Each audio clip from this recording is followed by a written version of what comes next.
Graça e paz, meu querido irmão. Nós estamos aqui mais uma vez fazendo nessa jornada com Jesus pelo deserto. Tivemos o propósito dessa semana estarmos meditando sobre Mateus 4, do versículo 4 ao 11, aonde relata a passagem de Jesus pelo deserto. Entendemos que o deserto não foi uma obra do acaso. O deserto, Jesus foi conduzido pelo Espírito ao deserto. E ali Jesus teria um embate com Satanás. E eu, essa semana, meditando bastante sobre essa passagem, eu comecei a entender o sentido mais amplo disso tudo. Em Romanos 5, de 12 a 21, o apóstolo Paulo vai traçar um paralelo entre Adão e Cristo. E eu entendo essa passagem aqui como o segundo Éden.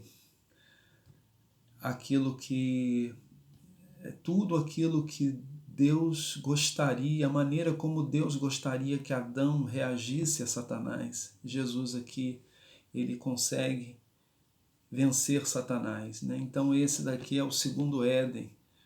É o Éden que gerou o segundo Adão. E o segundo Adão que gerou uma nova humanidade, que gerou pessoas com um novo DNA.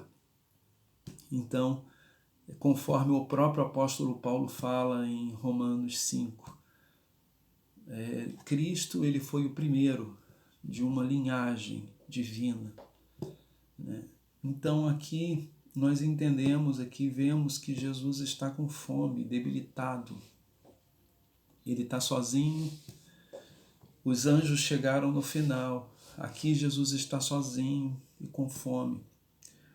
E aqui nós vemos, aqui no versículo 3 e no versículo 5, que o inimigo tenta colocar em xeque a identidade de Jesus. O inimigo aqui por duas vezes ele coloca: se tu és o Filho de Deus, transforme essas pedras em pães. E no versículo 5 ele fala: se tu és o Filho de Deus, salta deste pináculo do templo, que os anjos te sustentarão, não é mesmo? Então, a tentação, o que o inimigo tenta colocar em xeque aqui é a própria identidade de Jesus enquanto Filho de Deus. E nós entendemos que o inimigo ele tem essa astúcia de colocar em xeque a nossa identidade. Ele faz isso porque quando o inimigo consegue desvirtuar a nossa identidade, ele consegue desvirtuar toda a nossa vida. Se não me falha a memória, Salomão fala isso em Provérbios, né? A maneira como o homem pensa, assim ele é. Então, se o inimigo consegue desvirtuar aquilo que você é em Deus, a sua verdadeira identidade em Deus, ele vai desvirtuar toda a sua vida. E nós aprendemos aqui duas lições básicas nessa estratégia do diabo em querer colocar em xeque a identidade de Jesus. A primeira lição que Jesus nos ensina aqui é que ele foi absolutamente obediente. Jesus, em Filipenses 2,5, o apóstolo Paulo diz que nós precisamos ter o mesmo sentimento que houve em Cristo Jesus, porque ele não tomou como usurpação ser igual a Deus, mas ele tornou-se obediente até a morte de cruz. E aqui nós entendemos que Jesus estava ali vivendo aquele momento em obediência a Deus. Foi o Espírito que levou Jesus ao deserto. Ele estava ali em absoluta obediência a Deus. E o inimigo, então, tenta fazer com que ele pegasse ali um atalho. Não é? Você não precisa sentir fome. Você não precisa viver, né, a fome. E realmente o inimigo toca muitas vezes naquilo que é mais básico, né, na natureza humana, que é o se alimentar. Então, Jesus foi tentado ali a se prevalecer do seu poder como Filho de Deus para escapar daquela situação de sentir a fome. Então Jesus aqui ele foi absolutamente obediente. Não é só a questão de usar ou não usar a sua identidade para multiplicar o pão, mas a obediência a um propósito divino. Jesus entendia um propósito. Não é? Muitas vezes o caráter rebelde ele se manifesta, né, através das circunstâncias. Quando muitas vezes assumimos uma pseudo-espiritualidade para multiplicar pedras em pães e nos recusamos a entender o que Deus quer nos ensinar através da falta de pão. Não é? Muitas vezes, através das circunstâncias que vivemos, a nossa pergunta tem que ser: o que Deus quer me ensinar? Muitas vezes Deus não nos livra das circunstâncias. Ele nos livra nas circunstâncias. E o mundo religioso também ele tem oferecido muitos espetáculos. Não é? Onde as pessoas tentam fazer o espetacular, pular dos pináculos dos templos. Mas não existe nada que impressione mais a Deus do que um caráter humilde e obediente à sua vontade.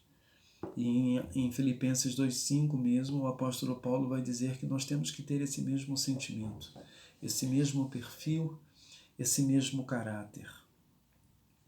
A segunda lição que nós aprendemos aqui é que as circunstâncias elas não têm nenhuma relação com a nossa identidade.